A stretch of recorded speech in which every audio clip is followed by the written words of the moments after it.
Waalaikumsalam. Oh maaf, videonya ternyata saya belum buka. Punten-punten, baru dibuka videonya. Assalamualaikum warahmatullahi wabarakatuh. Hatur nuhun atas kehadiran dari rekan-rekan semua. Terima kasih kehadiran dari Anjak Utama nih ada Pak I, ada Pak Iit, ada juga apa ya, ada juga Bu Ike ya. Terima kasih atas kehadirannya. Terima kasih juga atas kehadiran dari Pak Guru. Ini narasumber kita hari ini. Dari Biro Perekonomian juga sudah hadir. Ada Pak Oki, ada Bu Haifa, ada Pak Fuad. Dan dari Diskominfo ada Pak Rinaldi. Juga rekan-rekan dari BP2D. Assalamualaikum warahmatullahi wabarakatuh. Rapat pembahasan kali ini kita akan mencoba membahas mengenai apa saja bukti dukung yang sosialisasi dan juga mungkin pemahaman lebih lanjut mengenai apa saja bukti dukung yang perlu kita input pada pelaksanaan IKK tahun 2000. IKK tahun 2025 ini mengalami beberapa perubahan, di antaranya kriteria objek pengukuran IKK menjadi pengukuran yaitu kebijakan pembangunan strategis yang untuk pembangunan berkelanjutan yang ditujukan bagi kesejahteraan masyarakat baik secara menyeluruh dan mendukung pertumbuhan perekonomian. Kriteria pembangunan pembangunan strategis adalah mengatur kepentingan dan memiliki dampak langsung terhadap masyarakat. Ini mungkin salah satu perbedaannya. Lalu juga pada kriteria pengukuran IKK tahun ini, sektor-sektor kebijakan ada beberapa sektor kebijakan yang menjadi unggulan, diantaranya infrastruktur, pangan, ketenagakerjaan, sosial, pendidikan, kesehatan, aparatur negara, dan juga dasar hukum kebijakan boleh selain dari peraturan Perkada dan Perda. Ini juga sesuatu yang baru di tahun ini. Juga di tahun ini juga kita mengalami perubahan dari sisi eh, dimensi, baik subdimensi maupun indikator, sehingga tahun ini tetap memiliki 4 subdimensi, namun berubah dari sebelumnya. Subdimensi tahun ini adalah perencanaan kebijakan, implementasi kebijakan, evaluasi dan keberlanjutan kebijakan, transparansi dan partisipasi. Nah, karena hal-hal tersebut, karena banyaknya perubahan yang terjadi pada tahun ini, kami mohon nanti mungkin arahan dari Pak Guru ini sebagai narasumber dari LAN agar kita dapat mendapatkan lebih insight yang lebih baik terhadap apa saja bukti dukung.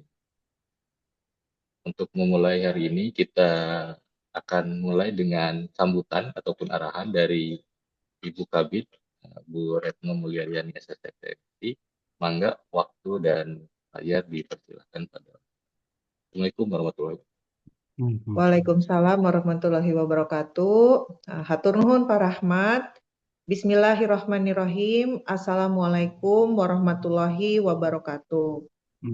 Yang Waalaikumsalam. yang terhormat para JFAK utama Pemprov Jabar, guru saya Bu Ike, Bu Dewi Sartika, kemudian Pak Iip Hidayat dan Pak Diki yang sudah berkenan hadir.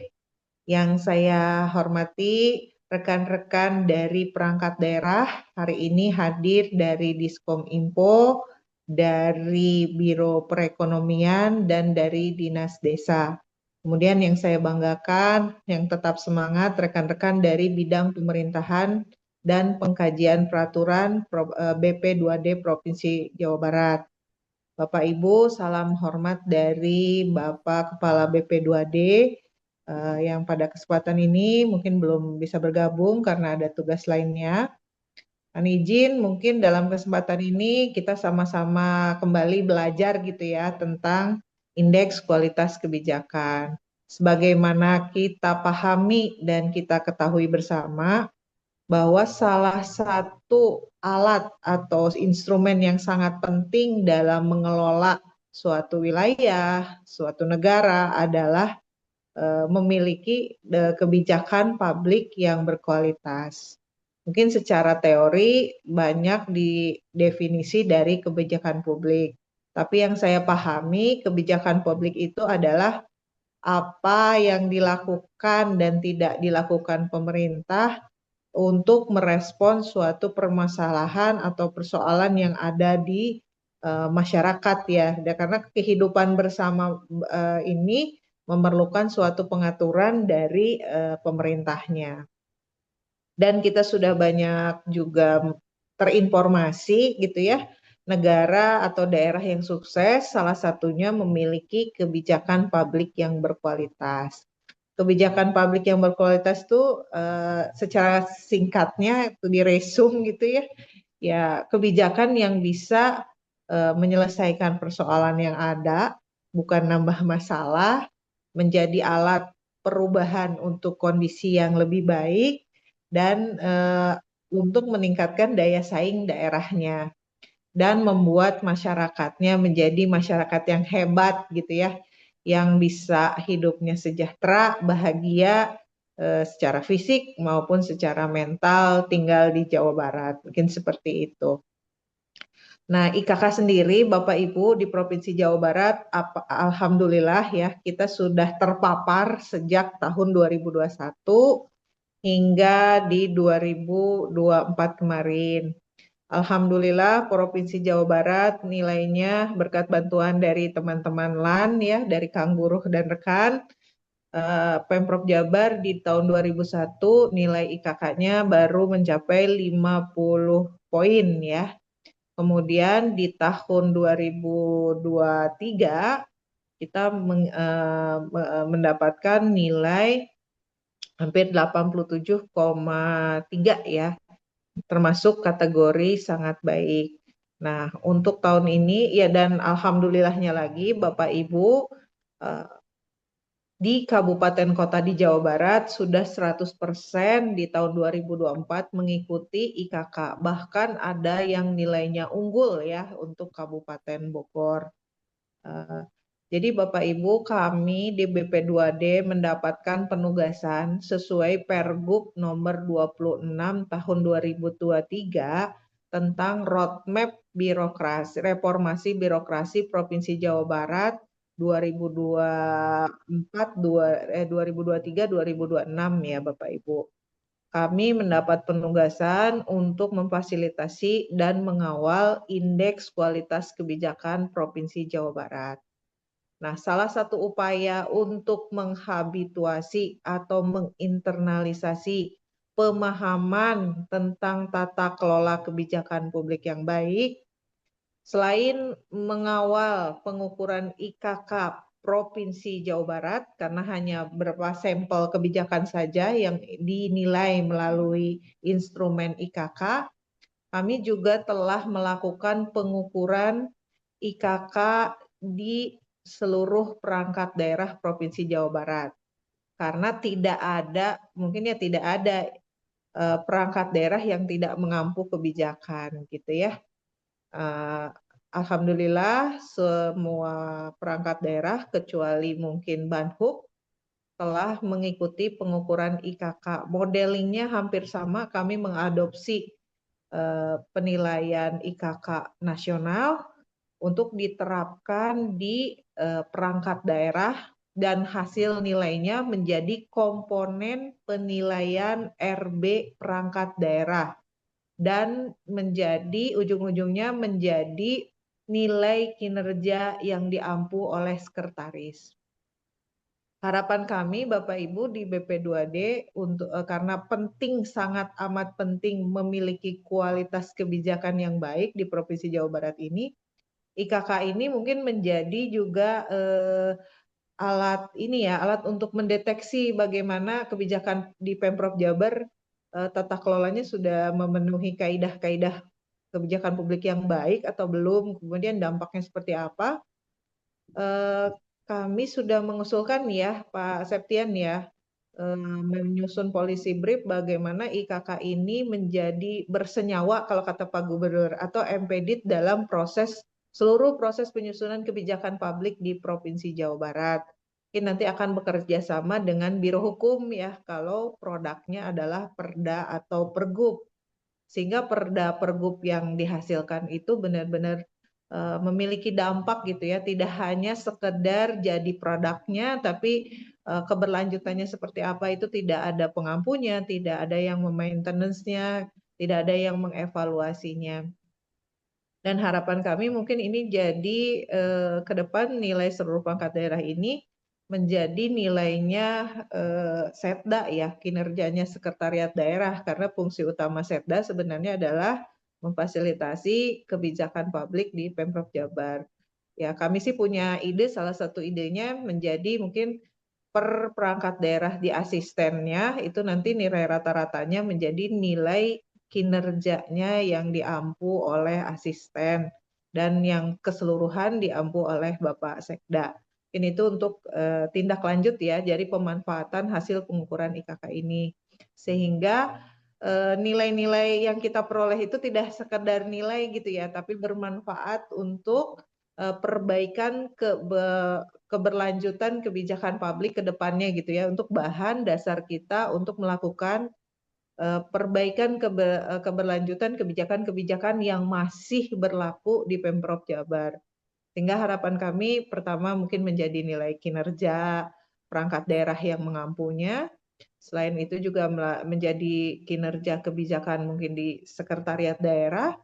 Dan yang ketiga menjadi bahan tadi ya untuk evaluasi diri gitu ya. Misal ada suatu kebijakan ternyata hasil evaluasinya perlu dilakukan perbaikan, revisi peraturannya, revisi programnya, atau ada kebijakan-kebijakan memang yang setelah dievaluasi tidak relevan lagi, maka menjadi bahan untuk dilakukan dicabut atau tidak berlaku lagi kebijakan tersebut sehingga tidak menjadi membebani ya, karena kalau terus berlaku kita punya kewajiban untuk terus memaintenance-nya gitu. Jangan sampai kita memitigasi resiko di kemudian hari, kebijakannya tetap berlaku tapi tidak ada pengampu atau tidak dikelola dengan baik. Itu mungkin harapannya kepada Bapak Ibu JFAK. Kemudian yang keempat ya, jadi mengoptimalkan peran dan fungsi JFAK dalam mendukung kebijakan publik yang lebih berkualitas di Pemprov Jabar. Nah, mungkin ke depannya Bapak Ibu mohon perkenannya Bapak Ibu dari JFAK Utama mungkin nanti kita ada pertemuan khusus gitu ya, bagaimana kita bisa memanfaatkan hasil pengukuran IKK ini tidak hanya sekedar penilaian hasil nilai untuk komponen RB, tapi juga untuk bermanfaat bagi Pemprov Jabar untuk melakukan perbaikan ke depannya. Itu saja harapannya, dan dalam kesempatan ini mohon sekali kepada Pak Guru dan teman-teman di LAN tetap semangat memberikan supporting terbaik kepada Provinsi Jawa Barat agar nilainya tetap maksimal, maka bisa lebih baik lagi sehingga kami paham gitu ya, apa sih dokumen-dokumen kadang-kadang karena bahasanya kalau kata Anda kutip bahasa dewa gitu ya, yang hanya dipahami oleh teman-teman AK gitu. Mudah-mudahan dengan diskusi hari ini, pencerahan hari ini kita lebih paham lagi bukti eviden apa yang harus kami siapkan dalam rangka penilaian indeks kualitas kebijakan. Mungkin itu beberapa hal yang dapat saya sampaikan. Mohon maaf atas segala kekurangan. Mohon sekali lagi keridoan, keikhlasan Bapak Ibu ya dari Diskom Info, dari DPMPD dan dari teman-teman Biro Perekonomian ya agak direpotkan gitu dengan mendukung kami melakukan pengukuran IKK ini.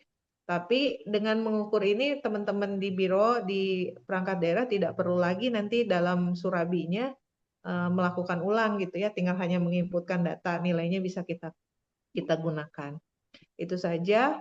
Mohon maaf atas segala kekurangan. Billahi taufiq wal hidayah. Wassalamualaikum warahmatullahi wabarakatuh. Saya kembalikan ke Pak Rahmat untuk memandu jalannya diskusi hari ini. Hatur nuhun. Mohon.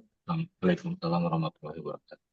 Ya, mungkin tanpa berpanjang-panjang, kita langsung saja mendengarkan dulu paparan dari Pak Guru. Setelah itu baru kita diskusi ya.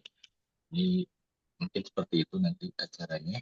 Untuk selanjutnya pada Pak Guru Muhammad Kadapi, SIPMM, waktu dan saya dipersilakan. Enggak Pak Guru atau non? Assalamualaikum warahmatullahi wabarakatuh.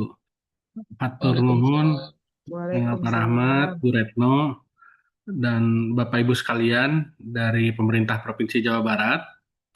Saya izin share screen dulu ya sebentar. Ini belum bisa. Oke.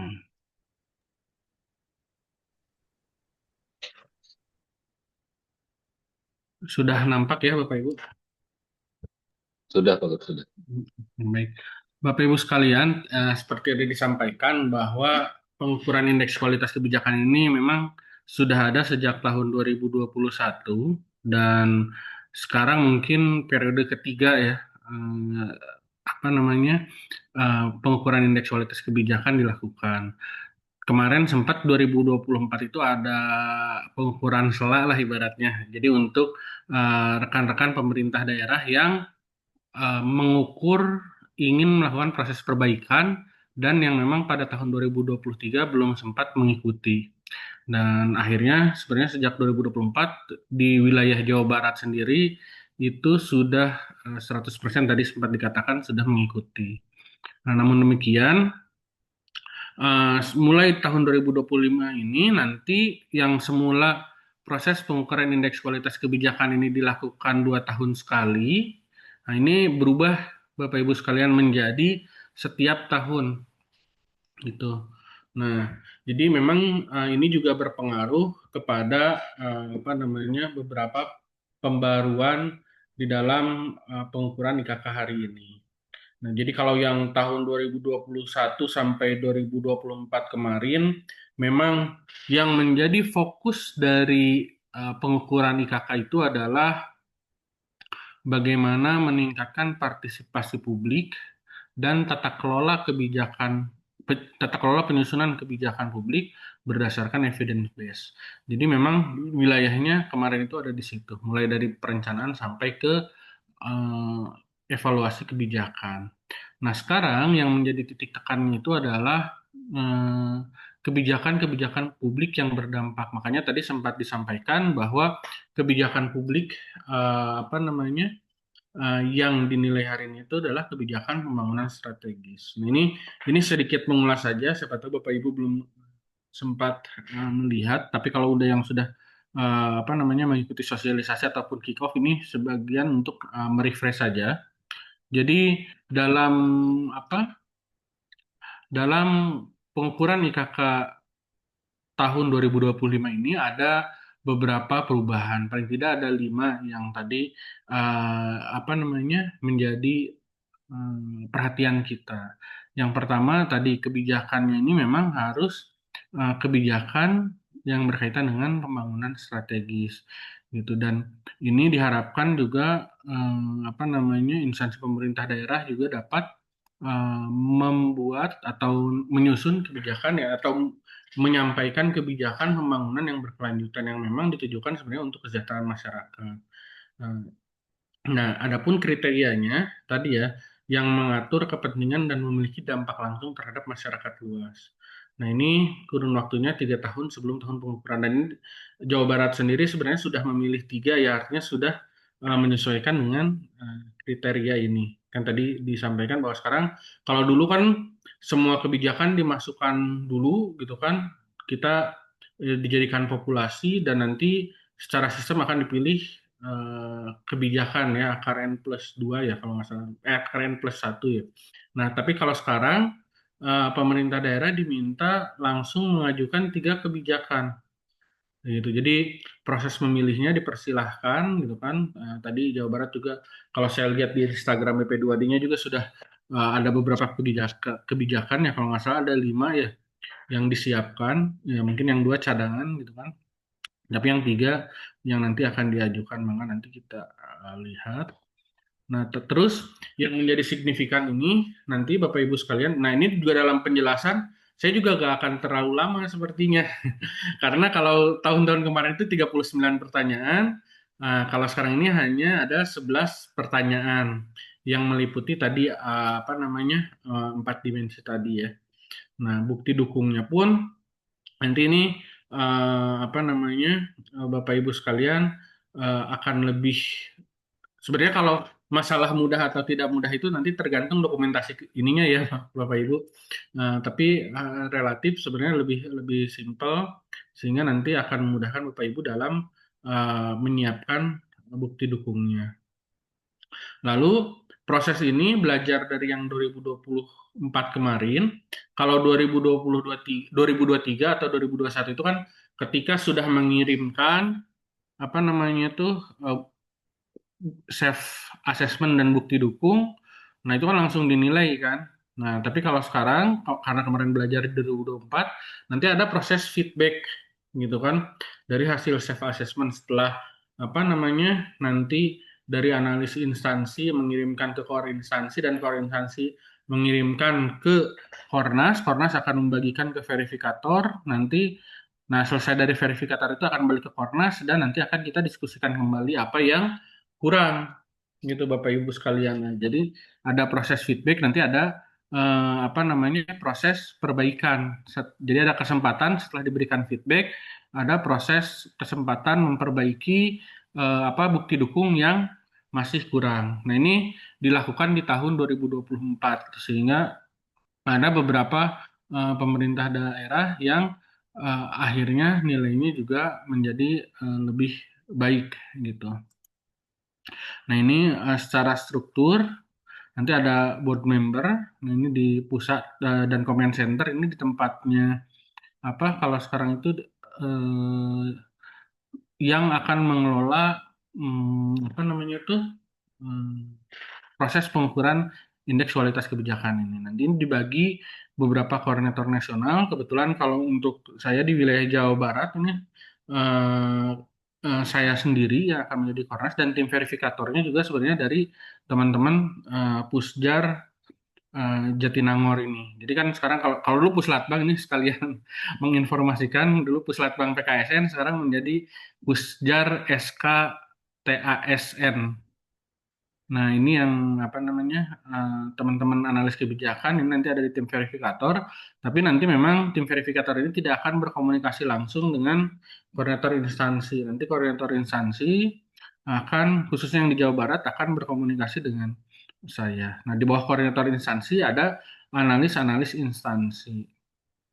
Nah, ini apa namanya proses bisnisnya yang tadi yang khususnya yang membedakan itu adalah tadi ada proses feedback di sini, gitu kan? Kalau ini mah prosesnya hampir sama. Nanti mengajukan kalau memang sudah sesuai kriteria nanti disetujui, gitu kan?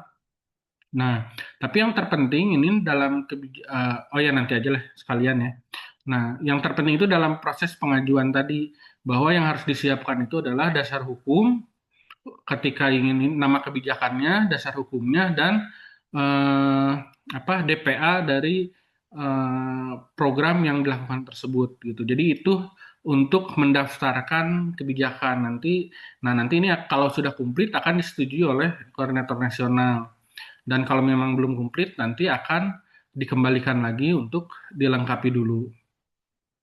Nah, prosesnya mah nanti ini bisa kan menggunakan apa namanya tuh link Google Drive ya. Jadi nanti bisa dikomunikasikan saja sebenarnya mah.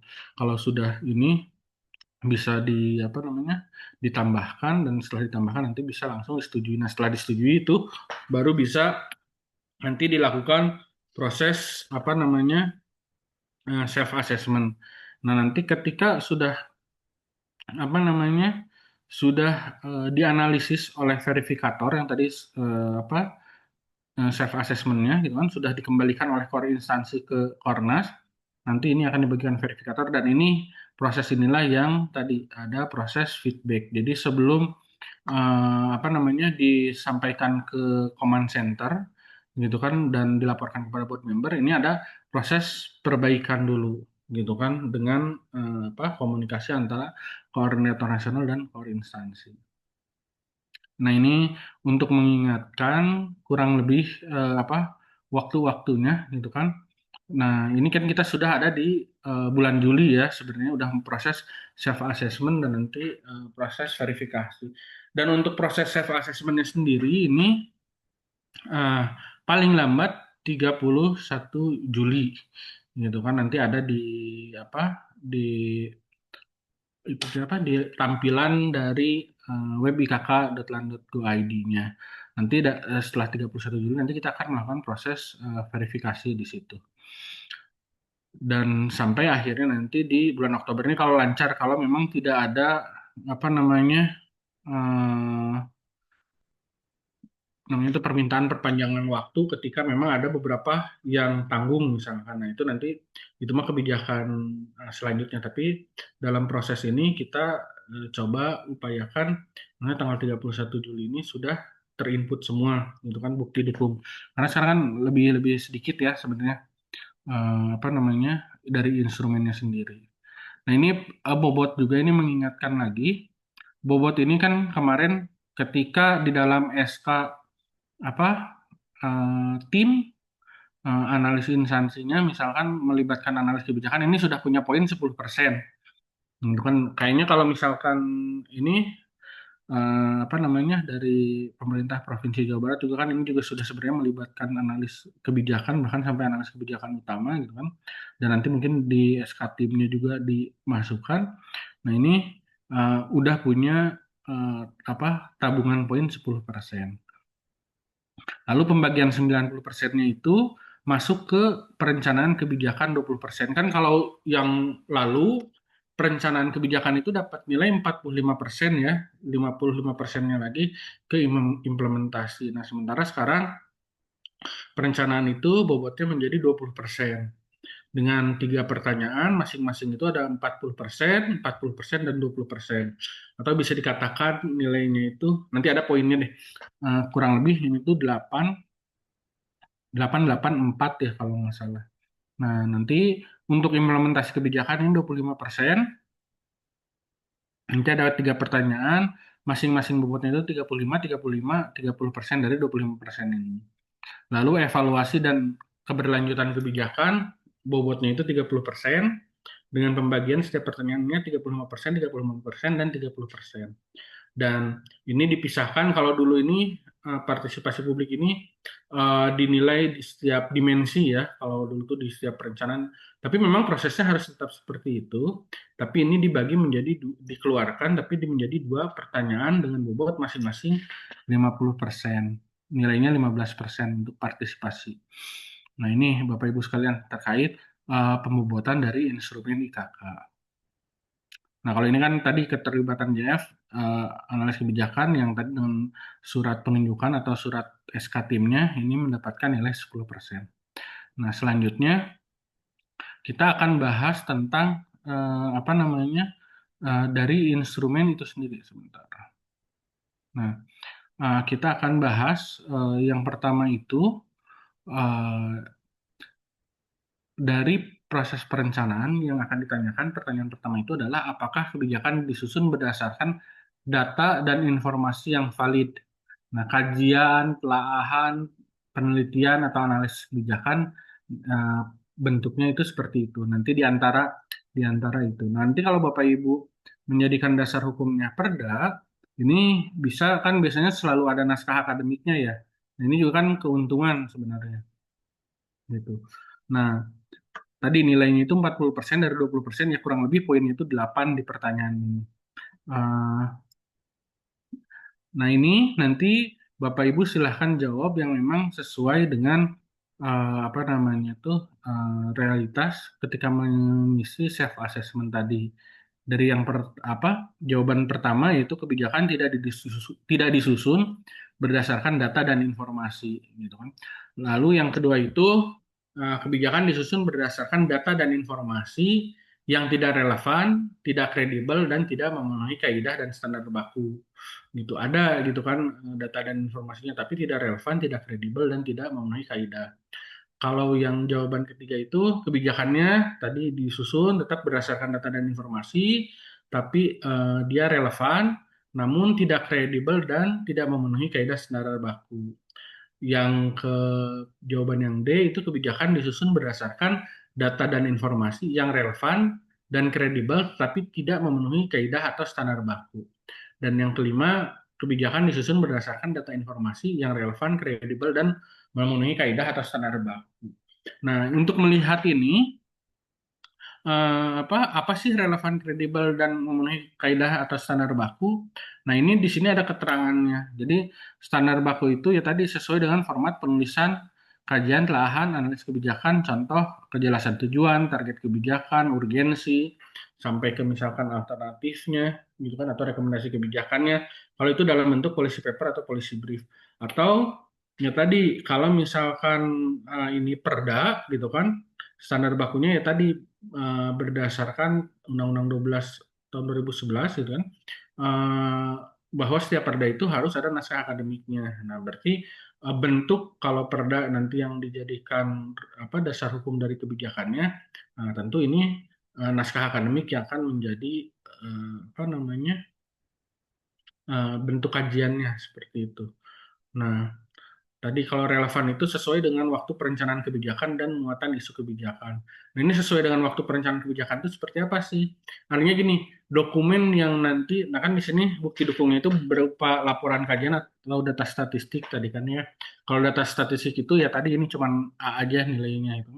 Nah, kalau misalkan sesuai dengan waktu perencanaan kebijakan itu maksudnya bahwa si dokumen naskah akademik ataupun policy brief ataupun policy papernya itu sudah diketahui tadi kan kalau kredibel itu diketahui atau ditandatangani atau dilegalisasi oleh pejabat yang berwenangnya itu sebelum kebijakannya itu dibentuk atau dibuat seperti itu.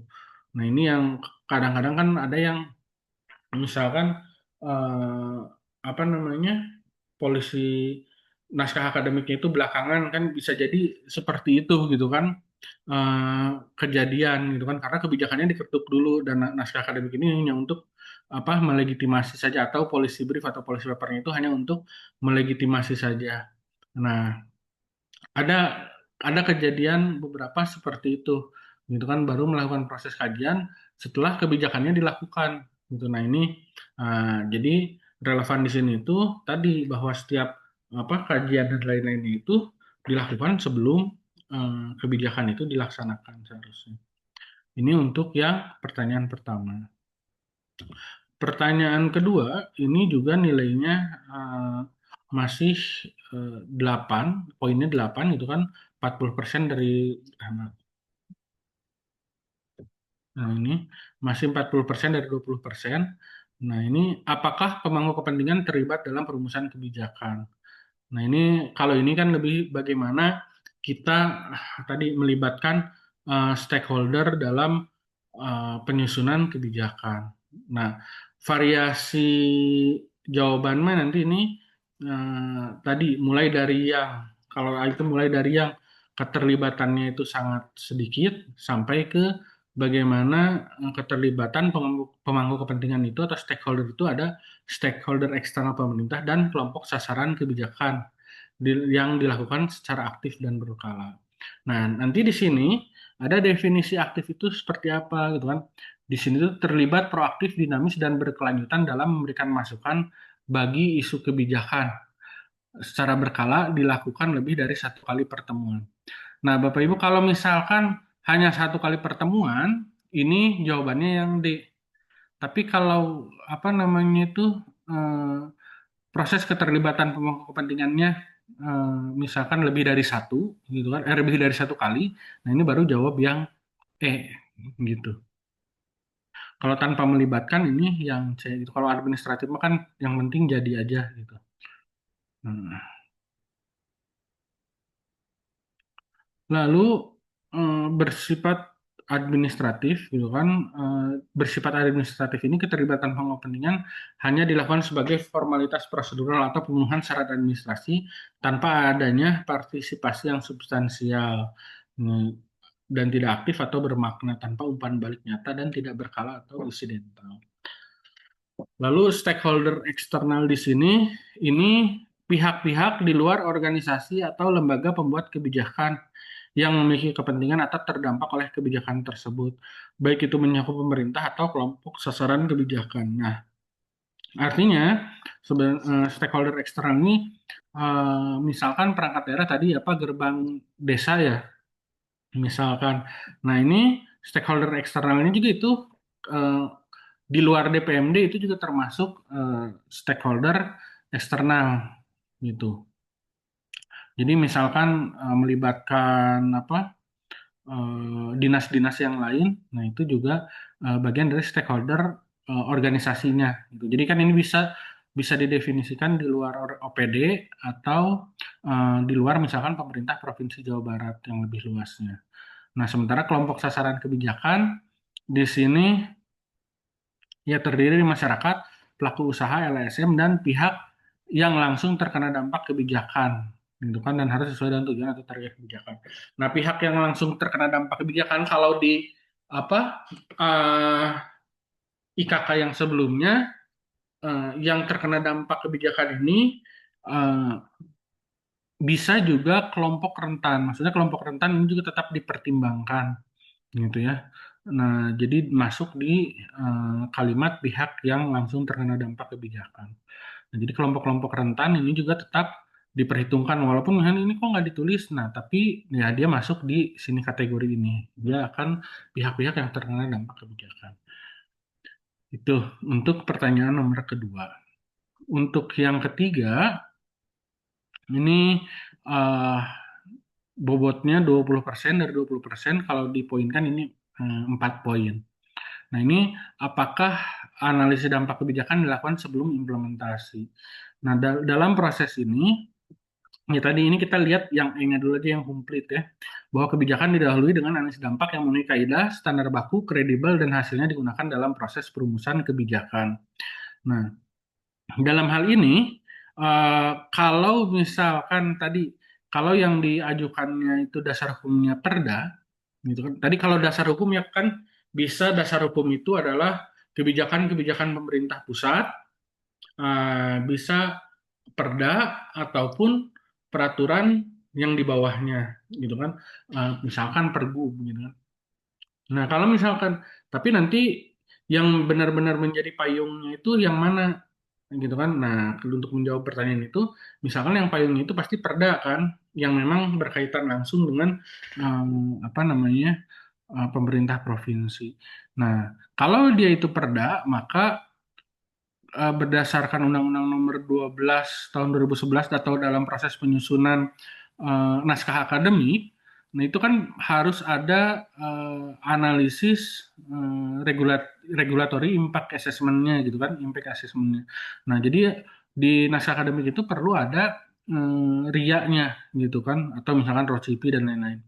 Nah, tapi kalau untuk nanti kebijakan-kebijakan yang apa namanya di bawahnya gitu kan, proses analisisnya itu bisa misalkan pergub gitu kan. Kalau pergub kan nggak mesti naskah akademik ya, bisa kajiannya itu ya tadi ada analisisnya, bisa pakai CBA atau misalkan dalam bentuk policy paper atau policy brief.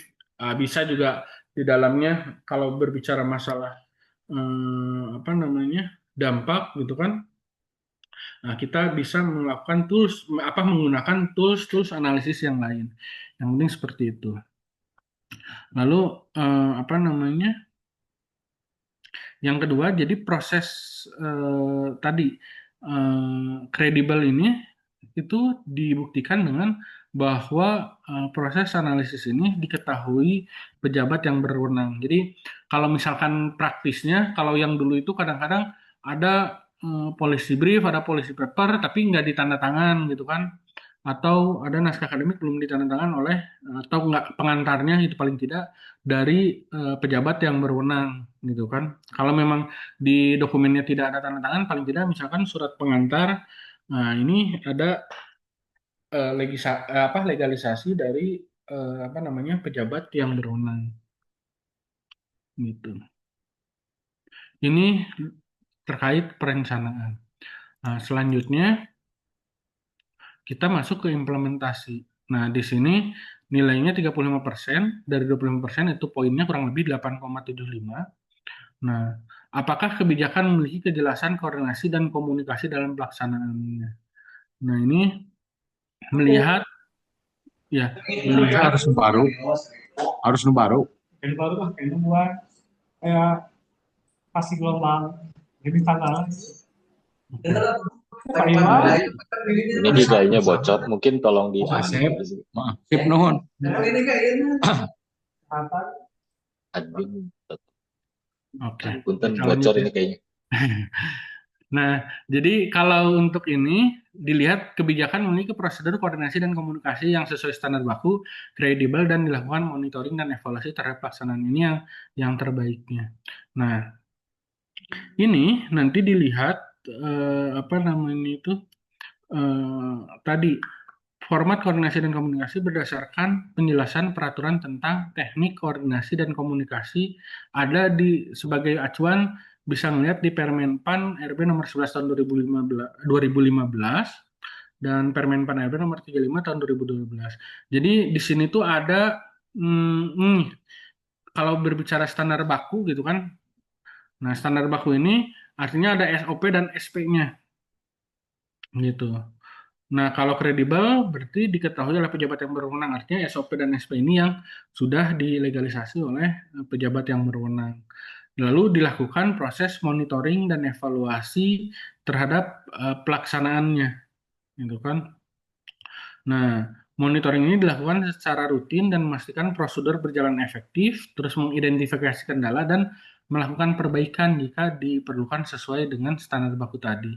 Jadi kalau memang, jadi kan ada laporan monitoring biasanya kan suka ada apa namanya rencana tindak lanjutnya. Nah ini rencana tindak lanjutnya juga ini perlu dibuat gitu. Nggak hanya melaporkan saja misalkan oh bahwa kegiatan ini A, B, C, D, E misalkan setelah terlaksana dan lain-lain. Tapi di situ juga perlu ada rencana tindak lanjut yang dibandingkan dengan tadi standar bakunya gitu.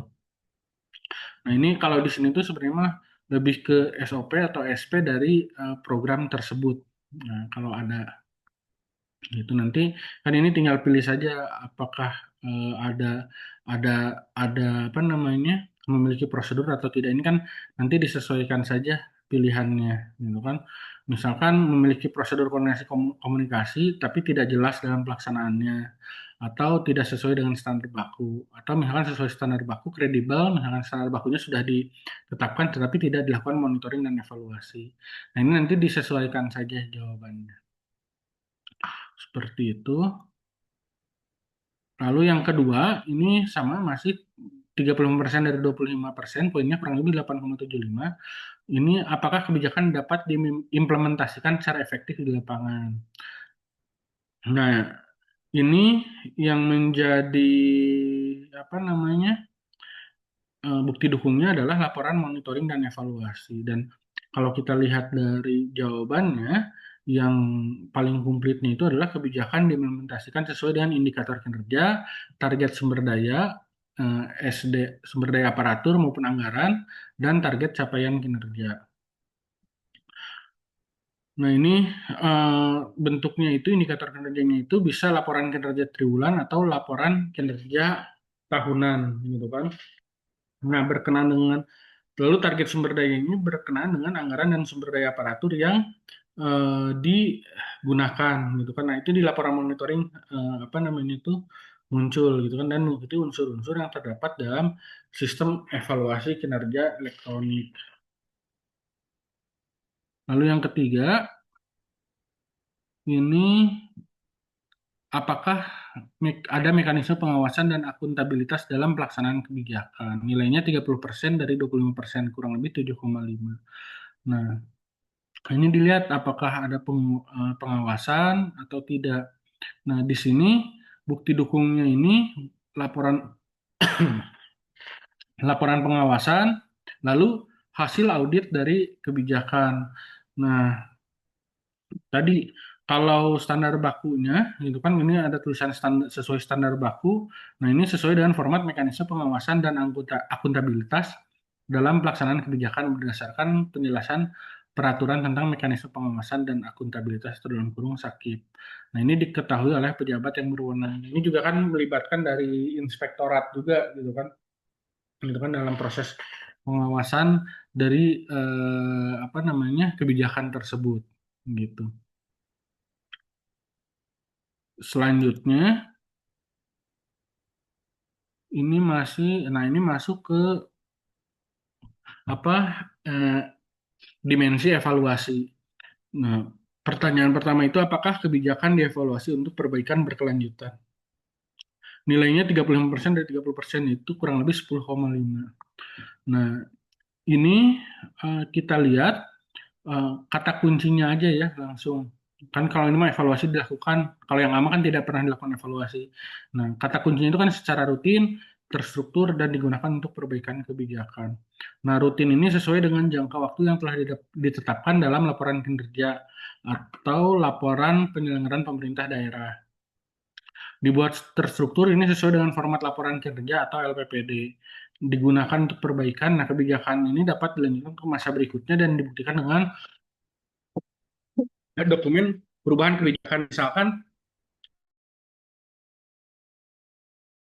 lalu kan dilaksanakan mungkin di 2023, ini kan ada DPA-nya kalau DPA itu untuk bukti yang awal tadi ya. Nah, nanti kalau misalkan di 2024 itu ada perbaikan lagi, maaf, ini pencet ya.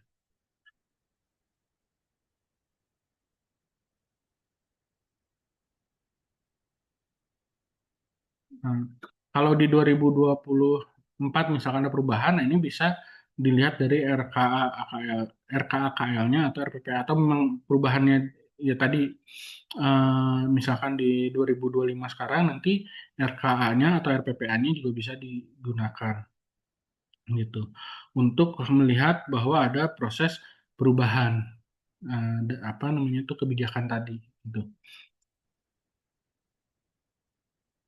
Nah, yang kedua di dimensi ini tadi apakah kebijakan memiliki dampak yang terukur bagi masyarakat?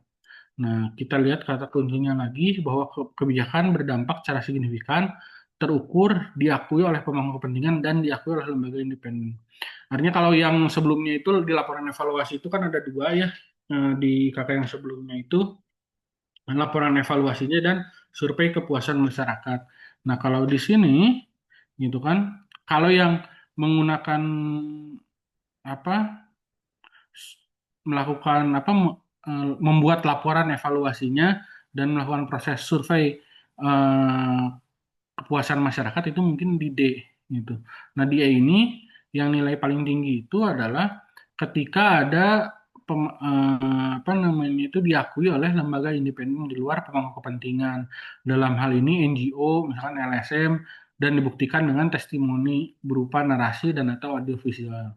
Misalkan ada kebijakan pemerintah daerah di Jawa Barat kemarin membongkar bangunan apa di kawasan Bogor gitu kan atau Puncak. Nah, dia dapat misalkan apresiasi dari Walhi gitu kan. Contohnya seperti itu. Artinya itu diakui oleh kepentingan atau misalkan ada proses pemberantasan korupsi misalkan di Provinsi Jawa Barat dan dia diapresiasi oleh ICW gitu contohnya seperti itu. Jadi kalau ini atau lembaga-lembaga lainnya itu contoh saja gitu kan atau lembaga-lembaga NGO LSM yang tadi yang memang apa namanya punya concern di bidang-bidang eh, nah tadi ya apa di bidang-bidang tertentu gitu kan atau yang disesuaikan dengan dari kebijakannya gitu. Nah, yang selanjutnya untuk pertanyaan ketiga itu berkaitan dengan keberlanjutan kebijakan. Apakah kebijakan selaras dengan kebijakan lain yang relevan? Nah, proses evaluasi ini sih lebih ke proses harmonisasi. Kan kalau di yang lalu harmonisasi itu di awal, nah kalau di sini kan kita melihat kebijakannya apakah tadi jadi dalam sebagai bentuk evaluasi setelah dibuat, setelah dibentuk gitu kan. Nah, ini ada proses perubahan tidak gitu kan. Apa namanya itu harmonisasi ini mungkin ada di Biro Hukum ya nantinya gitu kan, terkait apakah dia bertentangan atau tidak dengan peraturan di atasnya atau dengan peraturan yang sinkron itu dengan peraturan gubernur lainnya atau perda lainnya gitu kan, apakah ada tumpang tindih atau tidak. Kalau berbicara masalah selaras itu dengan peraturan yang di atasnya. Nah, ini harusnya ada di ya tadi di Biro Hukum harusnya, terkait apa namanya, proses ya tadi melihat keselarasan, sinkronisasi dan memiliki dokumen analisis yang menunjukkan keberlanjutan kebijakan tadi. Oke, nah itu yang C3 ya. Nah, ini dimensi keempat.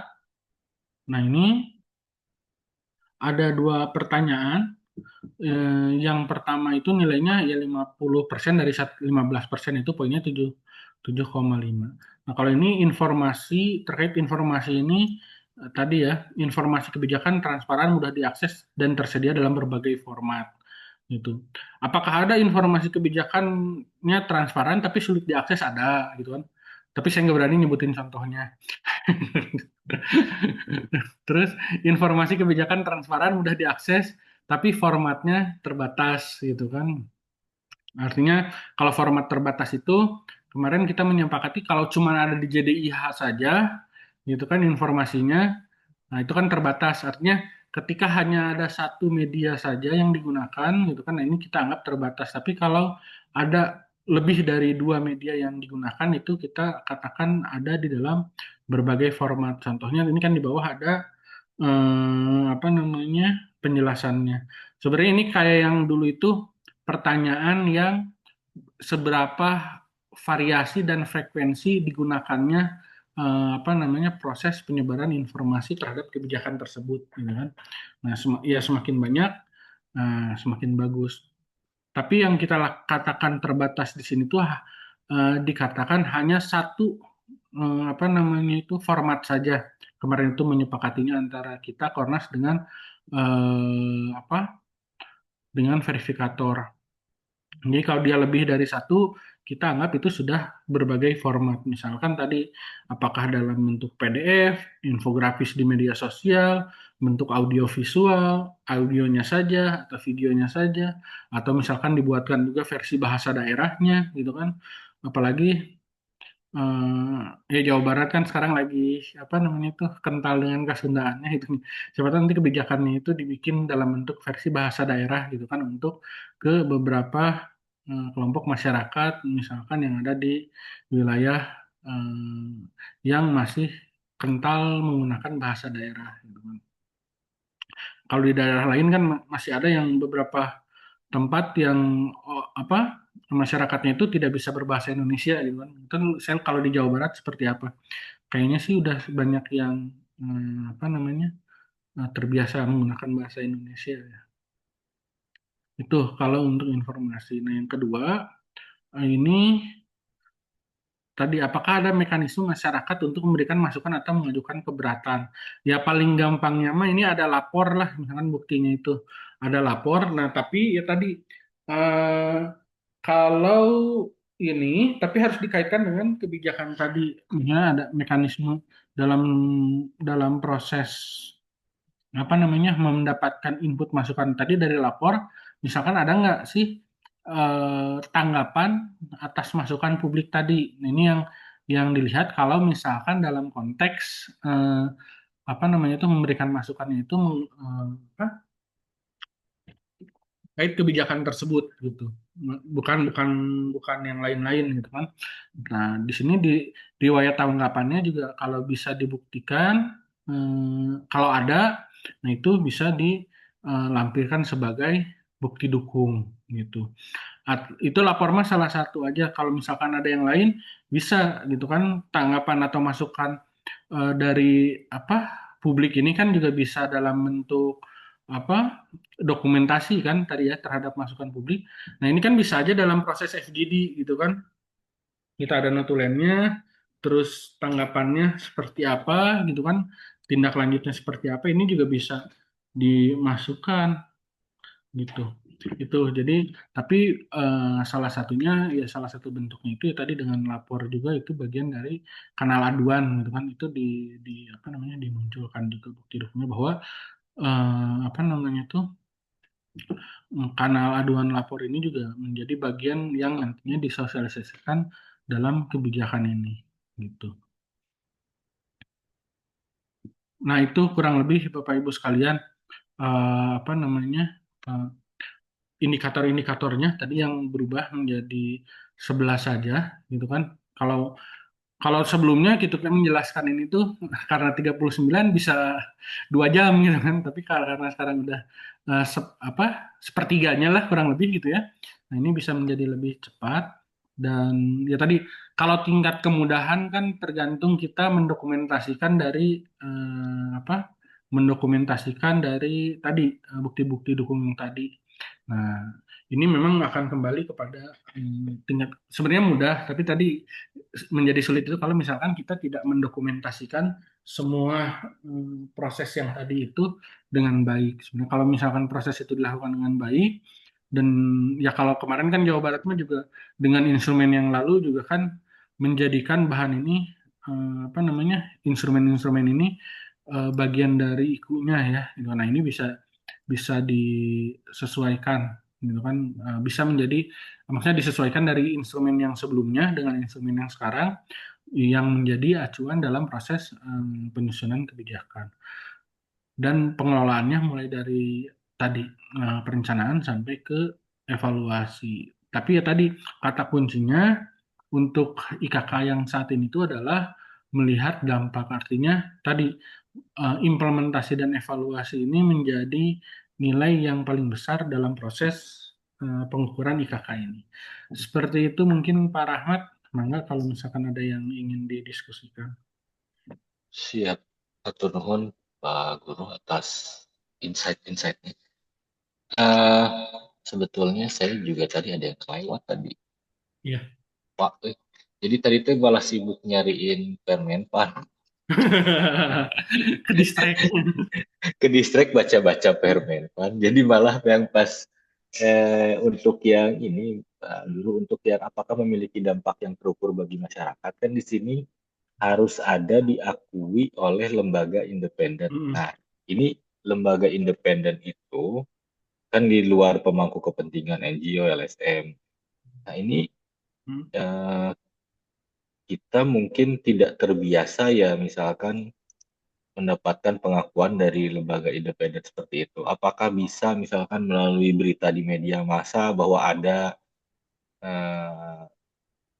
pengakuan dari lembaga independen dari pihak luar bahwa program ini berhasil atau baik atau gimana, atau misalkan seperti itu tidak mesti kita langsung wawancara atau gimana? Oh iya, kalau untuk masalah bukti dukungnya tadi sebenarnya kan bentar Pak. Apa namanya tuh bukan bukan bukan berarti harus ada surat gitu kan dari walhi gitu contohnya bahwa kebijakan ini sangat bagus gitu kan enggak, tapi ya tadi pernyataan-pernyataan tokoh-tokoh tersebut gitu kan apakah sebenarnya enggak LSM NGO saja itu kan ada dan lain-lainnya ya bisa jadi tokoh masyarakat gitu kan. Contoh kemarin misalkan yang paling gampang kebijakan tentang perubahan nama alisan itu kan bahwa ulama yang Pak Oli gitu kan bahwa mendukung. Nah itu juga sebenarnya bisa saja gitu kan apa namanya dianggap independen jadi apa dianggap iya di luar betul ini. dia bukan bagian dari pemerintahan, bisa jadi ke tokoh masyarakat. Pernyataan-pernyataannya itu ya tadi kita memang misalkan melakukan FGD gitu kan di akhir itu contoh ini kan supaya mendapatkan pernyataan tadi FGD itu misalkan untuk menerima tanggapan dari tadi kelompok-kelompok tadi gitu. Ini kita sudah membuat kebijakan ini gini. Bagaimana tanggapannya? Kan nanti tanggapannya itu bisa jadi bahan evaluasi juga, bisa buat bukti dukung yang lain yang evaluasi tadi. Tapi tadi ketika ada pernyataannya, misalkan paling tidak kalau misalkan dibentuk FGD ada notulennya gitu kan, itu bisa atau tadi pernyataan-pernyataan di media massa kan macam-macam ya tentang Barak juga kan itu contoh banyak juga kan pro kontranya itu kan ada yang mendukung ada yang tidak. Nah kita ambil kutipan dari medianya gitu kan ya tentu yang mendukung gitu kan gitu. Nah ini diambil gitu atau kalau memang dimunculkan itunya juga nggak masalah kalau kontranya seperti apa, pro-nya seperti apa, dan tindak lanjutnya seperti apa itu lebih bagus sebenarnya. Misalkan, oh di sini ada pro dan kontra tentang kebijakan ya tadi yang gampang yang paling bisa Hmm. kita ikutin gitu kan tentang di barak gitu kan misalkan oh ketika ada protes bagaimana dengan apa psikis anak-anaknya ada psikologi apa ada psikolognya gitu kan misalkan contoh gitu kan nah atau misalkan nanti ada perubahannya oh ini bukan buat anak nakal saja karena kebijakannya ternyata bagus. Jadi buat misalkan ketika anak-anak masuk sekolah mau orientasi semuanya ikut itu dulu gitu kan. Ya kalau di LAN sih ikut apa namanya itu di Poltek tuh yang dekat Pemprov itu kalau Iya, mereka masuk kuliah itu ospek ospek dulu ya, ya ospeknya itu ke Dodik Bela Negara kita tuh. di barak dulu. Heeh. Nah jadi kan kan memang itu ada ya. Nah itu siapa tahu bagus. Jadi apa membangun karakternya dulu. Nah jadi artinya apa? Artinya kalau proses yang tadi itu untuk mencapai apa namanya tuh statement itu ya tadi kita sebenarnya kuncinya itu adalah membangun komunikasi kebijakan sejak perencanaan sebenarnya yang seperti yang lalu-lalu gitu kan bahwa mereka dilibatkan dalam proses penyusunan kebijakan. Walaupun kan hari ini gitu kan kalau Jawa Barat mah kan ada kebijakan-kebijakan yang memang ketemu di lapangan langsung jadi kebijakan gitu kan. Nah, ini nanti tinggal disesuaikan saja sebenarnya. Tapi kan nanti yang diajukan gini, maksudnya eh, hari ini kan ada keleluasaan mengirimkan 3 kebijakan gitu kan. Jadi nanti itu kan bisa diidentifikasi dulu. Kita akan, maksudnya dengan self assessment tadi kan saya lihat memberikan poin-poinnya ya. Eh, jadi kan itu kan selalu dibagi dalam 5 pertanyaan, tinggal kalikan saja sebenarnya mah 20, 40, 60, 80, 100 gitu kan setiap setiap jawaban tadi. Gitu kan Oh, perkiraannya. nggak Gimana tadi? nggak kayak yang lalu. Kalau yang lalu kan 100, 70, 40, 10 gitu. Oh enggak sih kayaknya yang sekarang mah kayaknya kemarin itu dibagi 5. Oh, 20, 40, 60, 80, Jadi 100 ya. pertanyaan paling jelek juga ada nilainya gitu. Apa Tetap jawaban dapat paling 20. jadi kan kalau 20% dari tadi 8 poin kan ya lumayan lah ya dua dua wae mah gitu kan. Gitu. Asal ikutan berarti udah dapat poin. Asal ikut aja dapat 10 kayak nama. Oh Nah, iya, udah dapat SK dari SK. nah itu nanti tinggal disesuaikan saja sebenarnya Bapak Ibu. Ya tadi jawaban juga apa namanya? Karena ini direktoratnya yang mengelola baru, jadi kan lebih apa? Lebih ketat. Kalau dulu kan di Pak Yogi ya, sekarang direkturnya Pak Widi gitu kan. Nah, jadi tentu ada pengetatan-pengetatan tertentu terhadap proses apa namanya pembelian nilai. Nah, ini nanti tinggal Bapak Ibu disesuaikan saja gitu kan. Oh, ini ada nggak bukti dukungnya? Tadi kan kalau kriteria-kriterianya ada di keterangan-keterangannya. Nah, itu sesuai atau enggak kira-kira. Nah, apa? Maaf, bentar. Nah, karena nanti verifikatornya itu ya tadi tidak ada proses komunikasi dengan Bapak Ibu sekalian gitu. Nah, jadi dia tidak akan tahu. Jadi si verifikator ini tidak akan tahu dari bukan dari mana maksudnya itu ya maksudnya memang tidak akan komunikasi gitu kan. Nanti komunikasinya dengan saya langsung Bapak Ibu. Nah, nanti ya tadi kalau ada proses-proses yang kurang, tentu nanti akan kita komunikasikan karena kan sekarang ada feedback gitu kan. Nah, nanti ada waktu untuk menyiapkannya. Tapi ini kan masih ada waktu sampai 31 Juli. Nah, diharapkan tadi dioptimalkan dulu gitu. Semua berdasarkan pertanyaan-pertanyaan yang tadi. Benar. Siap, siap. Oke. Oke. Ada sebelum yang saya serahkan ke yang lain ya. Hmm. Ada juga nih pertanyaan Pak. juga nih kan. Kalau di yang transparansi dan partisipasi publik, di sini kan harus ada riwayat tanggapan atas masukan publik. Kalau kita nunggu dari span lapor sih jarang-jarang spesifik Iya, ke kebijakan tersebut. Apakah kalau hmm. tanggapannya di medsos boleh ya berarti ya? Ada Boleh. komunikasi di medsos aman berarti ya? Boleh, boleh. Misalkan tanggapannya seperti apa, terus maaf, masukannya seperti apa, tanggapannya apa yang dilakukan. Boleh. Bahkan yang tadi yang saya bilang, ketika melakukan proses FGD dengan para anggaplah tadi NGO, LSM atau pihak-pihak yang memang punya concern terhadap kebijakan tersebut gitu kan. Nah, itu apa proses komunikasi publik tadi, dokumentasinya itu juga kan bisa jadi bagian dari yang itu tanggapan. Cuman kalau lapor mah ibaratnya mah sistemnya ada nih untuk pengaduan gitu kan, satu itu gitu kan. Iya, Nah, itu kan ada mekanismenya, itu kan lapor. Nah, tapi kalau masalah tadi untuk riwayat masukan dan tanggapan kan ini tidak hanya apa namanya, tidak hanya lewat lapor saja gitu kan. Kanal kanal aduan masyarakat itu kan lapor itu hanya salah satu bentuknya saja gitu kan. Tadi lewat Instagram, lewat FGD atau lewat apa itu kan bentuk-bentuk lainnya gitu kan yang bisa iya. dilakukan sebenarnya untuk mendapatkan tadi aduan masyarakat atau ngelihat dari TikTok Kang Deddy gitu kan sekarang mah gitu kan. Itu kan aduannya ada apa aja itu di masyarakat ya kan ada kan Pak Ya Deddy banyak. iya Abi jalan butut gitu kemarin yang paling baru itu di Garut gitu kan di aspalnya tapi masih muruluk gitu juga bedak gitu. Nah kan contoh itu gitu kan itu juga bisa menjadi apa namanya kanal gitu kan tapi nanti tanggapannya seperti apa kan tanggapannya kadang-kadang suka apa suka langsung kan Pak Dedinya datang gitu kan menemui pihak yang melaporkan itu gitu kan Ya atau beberapa dipanggil langsung ya sama Pak Dedina. ya beberapa waktu ada yang Kalau didatangi viral. ada yang dipanggil gitu kan nah itu juga kan bagian dari apa namanya itu proses menanggapi gitu kan aduan dari masyarakat nah itu juga bisa ya apalagi sekarang itu kan asal asal lebih gampang gitu itu tapi Dapat tanggapan feedbacknya lebih terkait gampang lah khususnya ya. memang terkait dengan kebijakannya gitu. Ya. Nah, oke. Dari saya mungkin cukup. Ini silahkan dari Boleh, sama mungkin. Nah ya dari Pak Umar, bangga Pak Umar. baik. Pak Umar Terima, mah sudah pengalaman, 2 tahun yang lalu sudah ikutan. Bangga Pak Umar. baik, terima kasih Pak Rahmat. Assalamualaikum warahmatullahi wabarakatuh.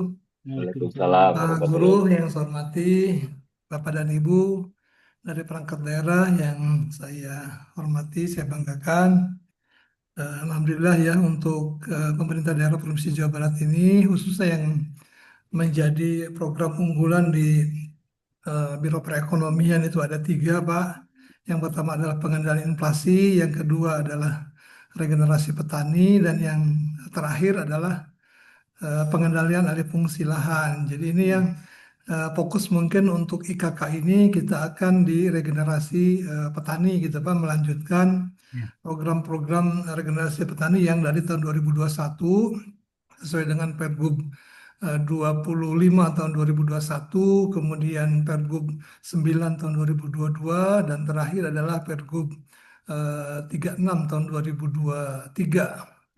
Nah, sekarang juga kita sudah memiliki Pergub mengenai pengendalian alih fungsi lahan, dan ini juga menjadi salah satu barangkali ke depan akan menjadi unggulan pemerintah Provinsi Jawa Barat karena ternyata data terakhir itu kurang lebih 1 juta hektar lahan di Jawa Barat ini sudah berubah fungsi. Ini juga menjadi fokus gitu ya Pak Guru ya. Nah ini saya kembali kepada apa program regenerasi petani yang menjadi unggulan, di mana dari sisi pembobotan tadi Bapak sudah menyampaikan dari sisi perencanaan, kemudian dari sisi implementasi kebijakan, evaluasi dan keberlanjutan kebijakan, serta transparansi dan partisipasi publik. Tentunya Pak dari 5 aspek ini atau 5 pembobotan ini, eviden-evidennya memang kita sudah menyiapkan gitu ya. Hanya barangkali mungkin saya ingin memperjelas barangkali ini datanya hanya sampai dengan tahun 2024 ya Pak Guru ya. Berarti berarti data eviden tahun 2024 belum 2025 ya, belum ya. Nah, mudah-mudahan mungkin kami sudah nanti menyiapkan, mohon dukungannya barangkali Pak, kalau tahun-tahun lalu kan ada desk gitu ya, langsung per item mana yang bisa di input, mana yang tidak untuk evidennya. Jadi kami mohon barangkali dari teman-teman dari LAN, Pak Guru dan teman-teman mungkin bisa mengawal kami untuk bisa apa mengupdate terutama data-data eviden yang sudah kita upload di tahun-tahun sebelumnya. Barangkali itu saja Pak. Terima kasih Pak Guru. Assalamualaikum warahmatullahi wabarakatuh. Sama-sama. Iya Pak, nanti fokus di sampai 2024 saja karena kan 2025 masih baru ya maksudnya itu. Jadi kalau bisa nanti untuk evidence-evidence-nya itu di 2024. Nah tadi untuk kebijakan-kebijakan yang menaunginya itu kan kalau bisa nanti dimasukin saja semuanya di dasar hukum gitu kan. Nanti kan dibikinnya di folder tuh pada saat akan mengusulkan diajukan oleh keluar instansi. Nah ini si kebijakan-kebijakan yang menaungi bukan kebijakan, maaf dasar hukum yang menaungi kebijakan ini di apa namanya diuploadkan saja semua. Tapi nanti untuk yang perencanaan, nah kan perencanaan itu kan biasanya ke proses kajian dan lain-lainnya. Nah ini kita kaitkan ke salah satu kebijakannya saja Pak. Misalkan ini dinaungi oleh Perda nggak Pak? Eh, belum, Oh, kalau belum, berarti kan bukan naskah akademik nantinya, ya, tapi kajian-kajian lainnya lah ya. Misalnya ya, bisa kajian.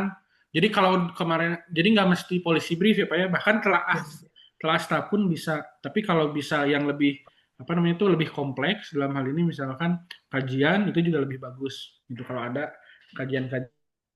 Kalau ya, dia dinaungi Perdama kan pasti udah ada naskah akademiknya, ya, jadi nggak susah gitu ya, kan. Tapi kalau ya. misalkan ini tadi dasar hukumnya itu di Pergub, ya tadi paling hasil-hasil kajian pada saat proses penyusunan Pergub tadi itu. Baik.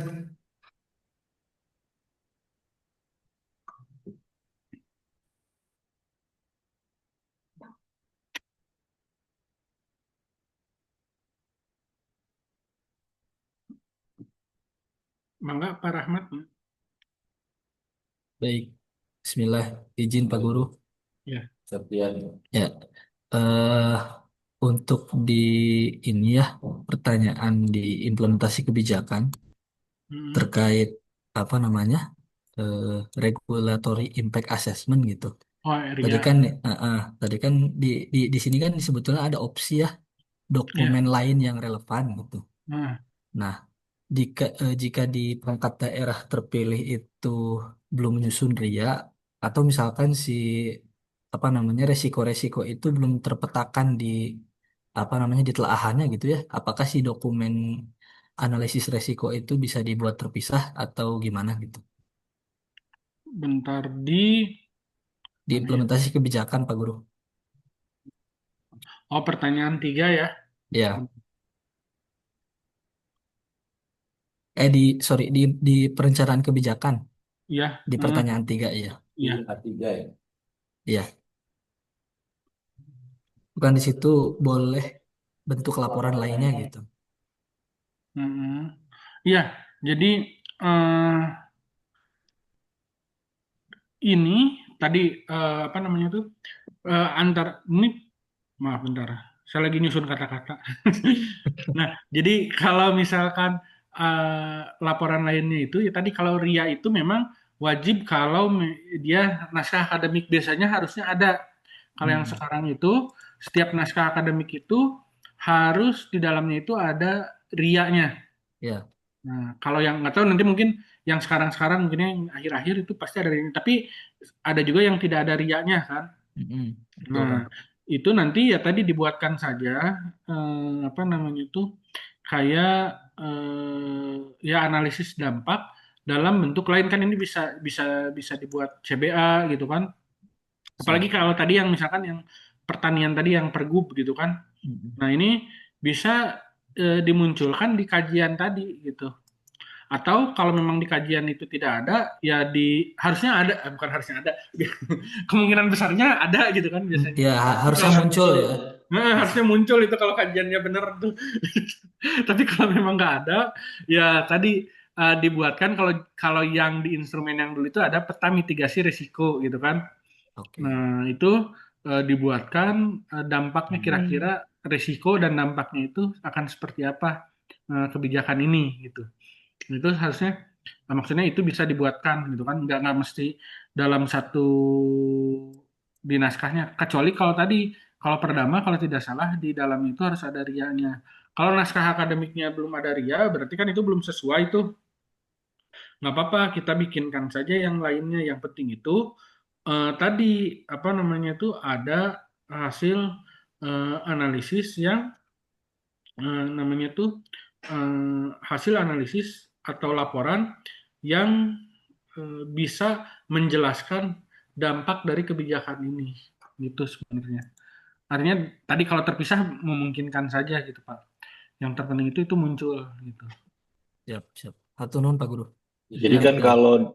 kalau di yang sebelumnya itu kan misalkan ini kajian dan analisis yang bisa masuk ke mana ya? Bisa ke misalkan muatan atau substansi kebijakan telah mempertimbangkan resiko dan penanganan resiko itu bisa masuk ke situ nggak? Atau misalkan ini juga kajian dan analisis untuk perumusan kebijakan didukung dengan bukti yang memadai.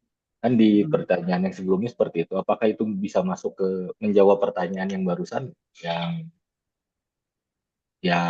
apa dan analisis dampak kebijakan itu? Iya, seharusnya bisa Pak. Tapi ya tadi maksudnya eh, salah satu metode, maksudnya gini ya, salah satu metode RIA itu kalau memang untuk naskah akademik, di luar naskah akademik itu bisa menggunakan tools analisis yang lain. Seperti itu Pak. Ya. Oke, kalau begitu silahkan yang lain. Ini mah kayaknya nggak bakal lama, dah soalnya cuma 11 ya. Iya. Dari Pak Rinaldi, dari IGAP, ada tanggapan, ada pertanyaan ada yang perlu diperjelas? Ya, mohon izin Pak.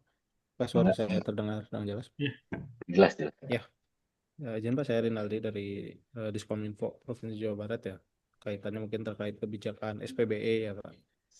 Itu kan sudah cukup lama ya Pak, di 2022 ya, itu yang kita Ya. kebijakannya ya, produk hukumnya gitu ya. Dan sekarang tuh sebenarnya on the way menunggu arahan dari Kemenpan ya untuk ada Perpres baru ya, SPBE berganti nama menjadi PMD beserta turunannya, nanti kita akan sesuaikan lagi kebijakan di kita. Ya, sekarang masih dalam tahap review. Nah, ya kalau dari saya mungkin ini kan apa ya, tidak, kalau SPBE itu tidak berdampak langsung sebenarnya dengan masyarakat ya Pak, karena di Perpres 95 2018 itu masih mungkin saya bilang 95% internal pemerintah gitu ya yang diperbaiki ya. Kalau nanti di PMD pemerintahan digital ada partisipasi masyarakat juga dihitung di sana gitu ya. Ya mungkin beberapa mungkin kebijakan turunan yang udah kita siapkan juga gitu ya, termasuk monitoring dan lain-lainnya ya. Kalau dari kami itu sisinya internal semua gitu Pak gitu. Ya, mungkin tadi ya dari 11 indikator yang nanti akan dinilai, ya kita perlu kumpulkan juga evidensinya. Cuma ya kalau dari sisi kami yaitu karena internal pemerintah, ya mungkin beda dengan yang lain yang mungkin Dampaknya ya, menyasar langsung dampak kepada langsung ke masyarakat. masyarakat. Ya betul. Jadi kalau tadi ngomong impact-nya langsung ke masyarakat, paling besar sih di sisi layanan aja di aplikasi super app kita Sapa Warga gitu ya. Yang sampai dengan saat ini penggunanya sampai 6 juta ya kurang lebih. Ya baru di situ gitu ya. Jadi belum terlihat secara masif ya, karena ya itu tadi ya pergubnya secara Memang internal itu. arahan di kami juga SPB itu salah satunya itu Mas Guru. Jadi bahwa Sapa Warga itu bagian dari implementasi di SPBE. Nah, Bisa, tapi bisa. mungkin untuk yang lain-lainnya bagaimana nih? Karena kan memang betul ya 95%-nya ke internal ya. Tapi kan kalau lihat di kemarin juga ada yang ke aparatur ya. Kalau lihat di apakah ini kira-kira betul tadi bisa masuk nggak? Tuh. Ya, yang penting mah sebenarnya jadi kayak kemarin ada teman dari Bogor nanyain kalau apa ya, bentar pertanyaan juga hampir mirip. Nah, dia itu nanya tentang, bentar. Kalau untuk Oh, penggunaan ini ada ya. tentang pengelolaan keuangan daerah. Nah, pengelolaan keuangan daerah, Oh ya. ya kan memang kan seolah-olah itu internal pemerintah ya, tapi kan ada di bawahnya itu dia tuh ada turunannya itu mal pelayanan publik dan lain-lain. Nah, jadi fokusnya ke arah situnya itu tidak masalah gitu. Nah, kayak tadi SPBE difokuskannya dasar hukumnya mah kan pasti ada pergub tentang SPBE ya. Iya. Benar. Nah, Betul. cuman kan di pergub itu nanti ada Sapa Warga kan. Nah, dalam konteks implementasinya itu yang memang akan berkaitan dengan apa? Berkaitan dengan dampaknya ke masyarakat itu gitu. Jadi kan dampak ke masyarakatnya itu adalah kemudahan komunikasi. Malah sebenarnya sapa warga ini bisa jadi bagian dari yang tadi, yang pertanyaan terakhir itu gitu kan. Iya, Itu. betul. Bisa menjawab semua ya, bisa Mm-mm. menjawab yang itu. Itu Ya, untuk itu tapi kan ini mumpung masih ada waktu, maksudnya coba dicek lagi aja dari 11 itu berapa banyak sih SPB ini bukti dukungnya bisa di apa namanya tuh bisa menjawab dipenuhi. pertanyaan dipenuhi ya. Ya, dari Nanti 11 pertanyaan itu kira-kira berapa banyak nih? Terus dikalkulasi dengan target dari penilaian ini gitu kan. Misalnya pengen dapat nilai berapa nih dari yang kan dapat pasti nilai unggul lah pasti Mas Doni. ya kan Minimal misalkan. unggul aja 91 lah minimal Nah, berarti kan semuanya. harus jawab kurang lebih harus jawab 8 pertanyaan lah ibaratnya gitu kan. Iya, 8 betul. atau 9 pertanyaan. Nah, kira-kira yang SPB ini masuk nggak ke 9 pertanyaan itu gitu paling tidak gitu kan. Bisa Ya, menjawab nggak dijawab. Kalau memang oh ternyata tidak, nah kan ini masih ada kesempatan. Kalau lihat kan di Instagram itu ada juga apa namanya itu kebijakan-kebijakan lainnya gitu kan. ya, Nah, apakah ini perlu diganti atau tidak? Nah, itu mangga maksudnya apa? Dikonsolidasikan gitu kan. Dari 11 indikator tadi. Kalau yang satu mah, yang ke-12 mah udah itu mah bonus ya. Udah dapat gitu ya, yang 10% mah gitu kan. yang Cuman dari 11 10%. nah, nah dari yang 11 pertanyaan ini kira-kira sejauh mana nih yang SPB ini memenuhi kriterianya itu seperti itu. Ya.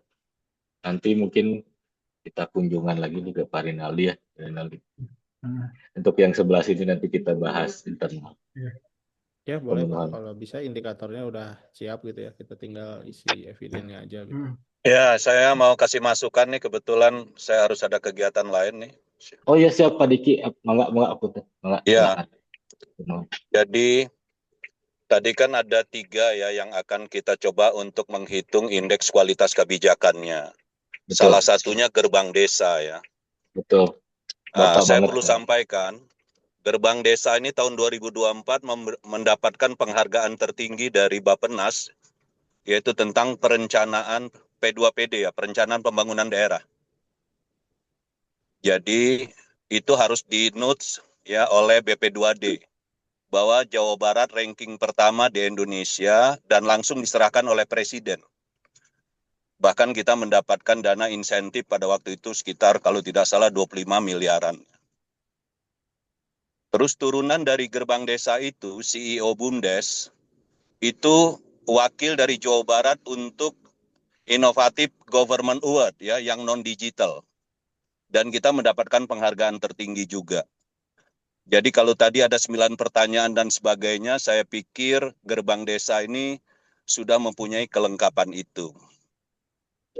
Nah, kalau kita ingin melihat kurun waktu sampai 2024, saya pikir ini harus menjadi perhatian dan fokus kita, karena Jawa Barat melalui gerbang desanya sudah bisa menjadi provinsi yang kompetitif ya dalam kebijakan yang mewarnai pembangunan daerahnya dan memberikan dampak yang signifikan. Beberapa dampak yang signifikan itu adalah Provinsi Jawa Barat salah satu atau dari 5 provinsi di Indonesia yang menuntaskan desa tertinggal. Jadi kita sudah tidak ada lagi desa tertinggal yang indikatornya itu dikeluarkan oleh Indeks Desa Membangun itu oleh Kementerian Desa. Jadi ini adalah salah satu dampaknya. Dan yang kedua dampak juga ada yang lain.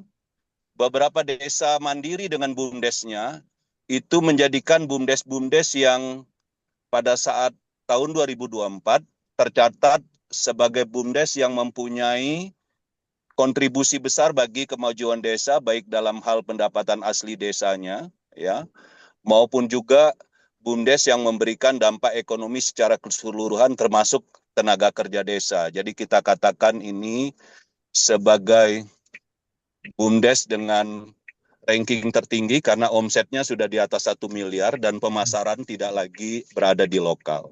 ya.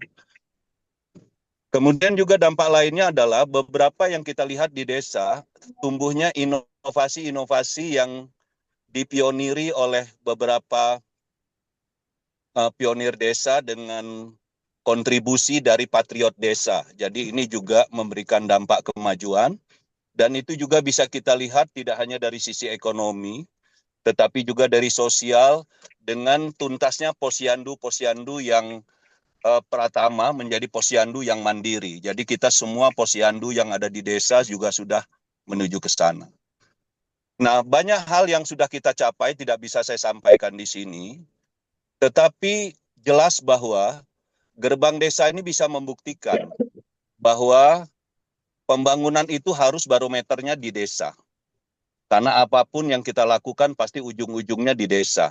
Ya, dan sejauh mana desa yang jumlahnya 5.311 sangat banyak ya, itu mampu kita komandoi ya, dengan gerbang desa yang menjadi ruh dalam perencanaan maupun pelaksanaan pembangunan desa menuju desa-desa yang mandiri. Jadi ini saya pikir harus bisa di notes oleh BP2D karena kita mendapatkan penghargaan tertinggi dalam inovasi government award, termasuk pada saat itu kita mendapatkan juara pertama di Jawa Barat juga ya, melalui KIJB-nya.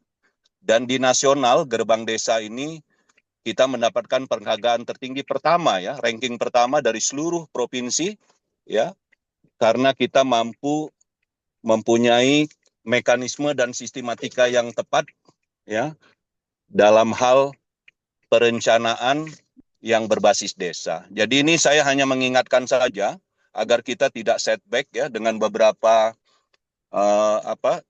pemenuhan untuk mencapai indeks kualitas kebijakan, karena kita sudah banyak mengarah dan mencapai hal yang sebelumnya sudah kita lakukan. Saya pikir itu yang bisa saya sampaikan ke BP2D ya. Mudah-mudahan ini menjadi hal yang bisa menjadi memperkaya masukan kita dalam pembahasan pagi hari ini. Terima kasih. Ya, terima kasih Pak Diki atas masukan-masukannya sebagai anjak utama Pak Guru. Ya. Alhamdulillah kita didukung oleh ada 3 anjak utama.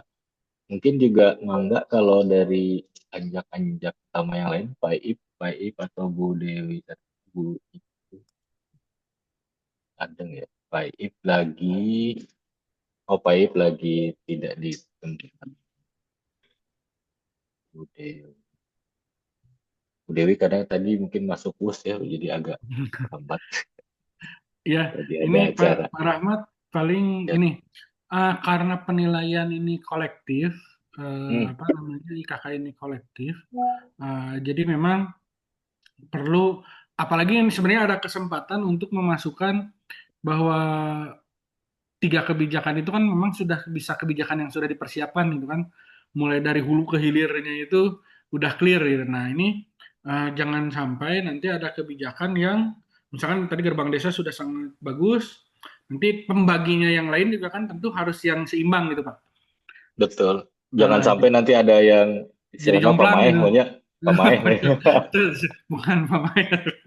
Maksudnya nggak optimal gitu, bisa tidak Ya, optimal. Jadi nah nilainya ini yang satu udah 93, tapi yang satu 80, jadi lumayan ini ya, iya. Jadi karena yang dinilai nanti adalah akumulasi dari ketiga ini ya. betul. Nah ini maksudnya penting juga nanti teman-teman di BP2D untuk memilih dan memilah supaya si kebijakan yang diajukannya itu tidak jomplang di antara ketiganya gitu. Insya Allah. Kita sudah coba identifikasi sih berkali-kali, mudah-mudahan ini sebetulnya yang SPBE juga kita sudah, karena kan yang 39 pertanyaan itu SPBE juga nilainya cukup baik. Iya, betul. 80-an, 86. Jadi memang kita juga yakin Iya. cukup baik. Regenerasi petani juga sudah. Jadi sebelumnya sudah dilakukan dulu ini sih kita sudah melakukan self assessment dulu. Tapi karena kemarin itu self assessmentnya kepedean, jadi udah pakai yang 39. Jadi yang regenerasi petani, SPBE sama ini gerbang desa udah luar biasa, sudah sangat baik. Jadi kita pede nih nambahin sedikit ini mah ke 91 mah gitu. Kita jujur rubah ke 11. Aduh, Instrumen berubah ya. Itu mah mending iya. Pak, kemarin ada yang baru sosialisasi seminggu sebelumnya, minggu depannya instrumennya berubah. Sosialisasi yang 39 ya. Iya. Iya. Oke, mungkin kalau ada lagi dari teman-teman, Bangga, dari teman-teman di DPMDes, sebetulnya barusan sudah diwakili oleh Anjak Padiki ya, sebagai Anjak utama, karena kebetulan Padiki ini lama juga jadi kepala dinas DPMDes.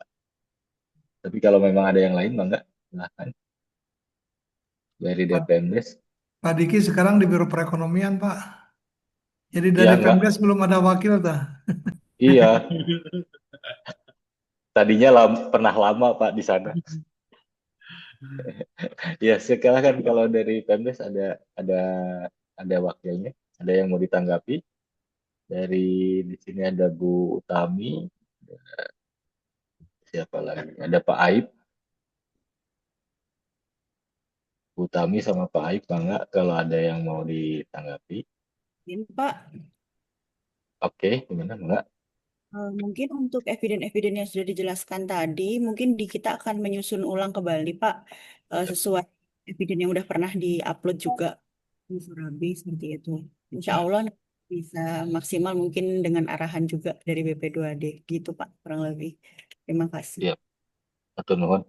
Ya kita juga pastinya tidak mungkin lepas tangan ya. Kita juga akan selalu mendampingi baik nanti ke Biro Perekonomian, ke DPMDes ataupun ke Diskominfo, kita akan selalu dampingi. Uh, Terutama kita juga dapat insight-insight baru nih, pemahaman-pemahaman baru terhadap 11 ini, karena kemarin kita masih menunggu masukan dulu, insight-insight dulu dari Mas Guru, supaya kita nanti ketika melakukan pendampingan juga apa menjadi lebih lebih baik. Nah, nantinya juga tentu setelah kita lakukan pendampingan juga nanti mungkin kita minta juga teman-teman dari LAN juga, dari guru CS juga untuk melakukan uh, menjadi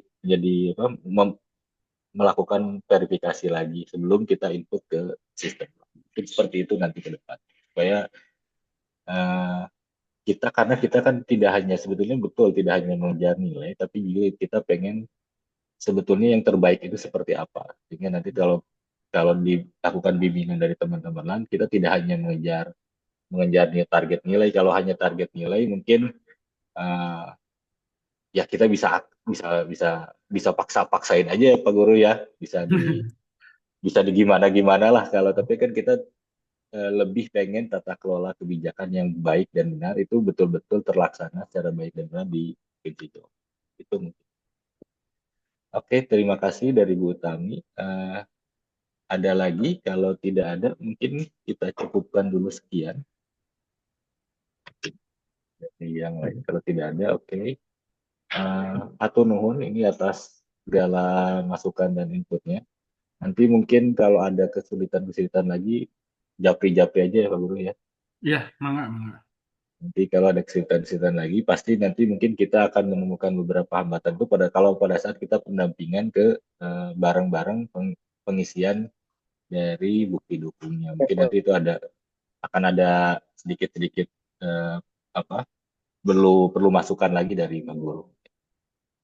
Oke, kalau demikian terima kasih atas kehadiran semua rekan-rekan, juga kehadiran para anjak utama kita, Nuhun.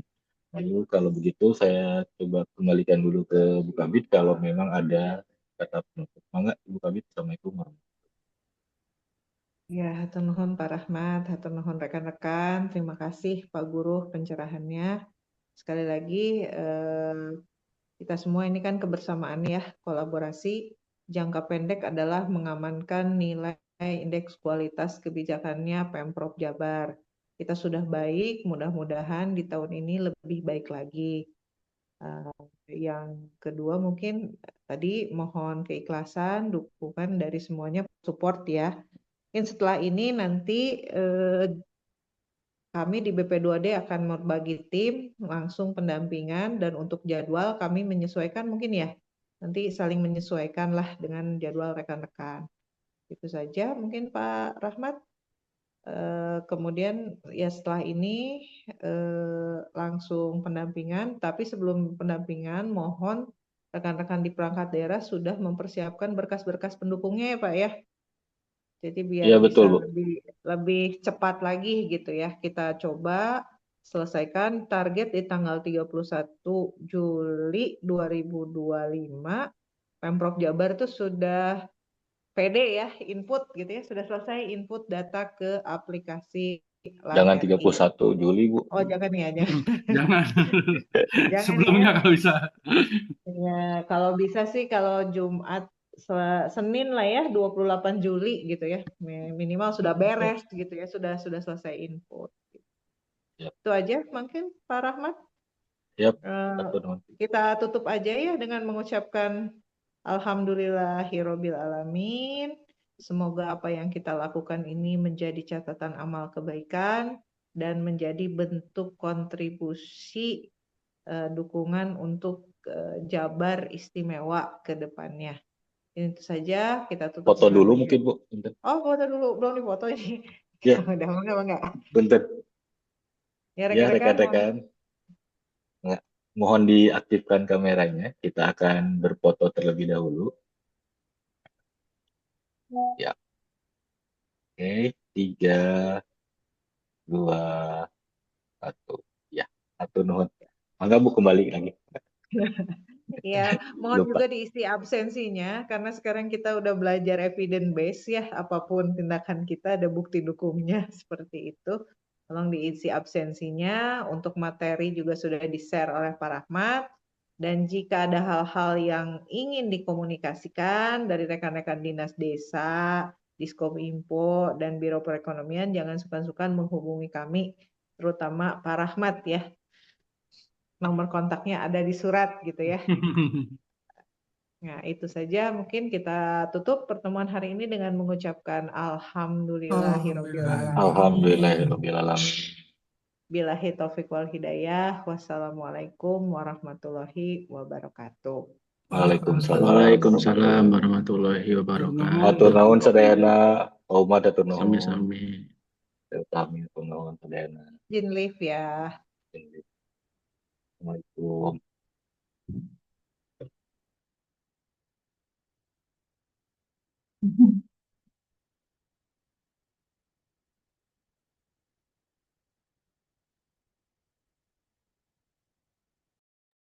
Untuk yang belum mengisi daftar hadir, mohon diisi.